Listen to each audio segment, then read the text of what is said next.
അച്ഛനെ സംഭവം എന്താണെന്നറിയോ? അവനെ വിളിച്ചപ്പം അവന്റെ അച്ഛന് നെഞ്ചിനകത്ത് വേദനയായിരുന്നു. അമ്മാച്ചനും കൂട്ടോണ്ട് ഇവനിപ്പോ ഒരു മൈക്കച്ചിട്ട് കടയിൽ പോയി നിൽപ്പുണ്ട്. അതെന്തിനാ മൈക്ക് സെറ്റിന്റെ കടയിൽ അവൻ പോയി നിൽക്കുന്നത്? നെഞ്ചിനകത്ത് അവൻ വന്നപ്പോ ഡോക്ടർ പറഞ്ഞു പോയി എക്കോ എടുത്തോണ്ട് വരാൻ.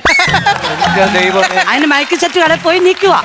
എന്തുവായാലും പെട്ടെന്ന് ആളിനെ വിളിച്ച് എനിക്ക് ഇവിടെ റിഹേഴ്സൽ കൊടുക്കണം. ഞാനുള്ള കാര്യം ഞാൻ പറഞ്ഞേക്കാം കേട്ടോ. അവൻ എവിടെയെങ്കിലും പോയിക്കോട്ടെ. ഇതെന്തോ കാണിക്കുക?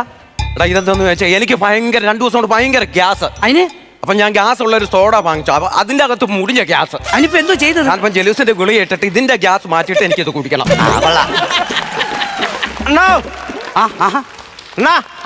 ഇതാണോ ഈ കാതകന്റെ വീട്? അല്ല അയ്യോ അല്ല, കാതികന്റെ വീട് ഇതാണോ? കാതികന്റെ വീട് ഇതാ. ആരാ? എന്നെ വിനോദ് മാഷ് പറഞ്ഞിട്ട് വന്നയാ. എന്നിട്ട് എന്തിനു വന്ന? എന്നെ അയ്യോ അല്ല അല്ല, മറ്റേ വിനോദ് മാഷ് പറഞ്ഞു വിട്ടായിരുന്നു ഇവിടെ എന്തോ ആവശ്യം ഉണ്ടെന്ന് പറഞ്ഞായിരുന്നു. തബല? ആ അതെ അതെ അതെ. തബല നീ പഠിച്ചാന്നോ? രാവിലെ ആ വിനോദ് മാഷിന് വീട്ടിൽ പഠിക്കാൻ വേണ്ടി വന്നേ. ഇന്നോ? ഇന്ന് രാവിലെ എന്നോട് പറഞ്ഞ ശിഷ്യനെ വിടുമെന്ന് ആ അന്നേരം ഇങ്ങോട്ട്